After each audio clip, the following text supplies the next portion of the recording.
ये 7 दुआएं अगर दिल से पढ़ी जाएं तो जिंदगी बदल सकती है। पहली दुआ, हमारे लिए अल्लाह ही काफी है और वो बेहतरीन कारसाज हैं। दूसरी दुआ, तेरे सिवा कोई माबूद नहीं तो पाक है, बेशक मैं ही जालिमों में से हूं। तीसरी दुआ, ऐ मेरे रब, मैं इस भलाई का मोहताज हूं जो तू मेरी तरफ नाजिल फरमाए। चौथी दुआ, मैं अल्लाह से बख्शिश मांगता हूं और उसी की तरफ तौबा करता हूं।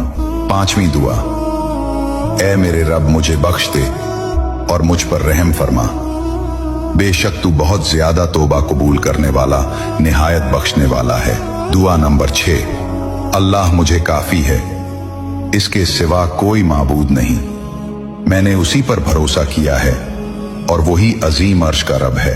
सातवीं दुआ, ऐ मेरे रब मेरा सीना खोल दे, मेरे काम को आसान फरमा दे, मेरी जबान की गिरें खोल दे ताकि लोग मेरी बात समझ सकें। इन दुआओं को दिल से पढ़ें, इंशाअल्लाह आपकी जिंदगी बदल जाएगी।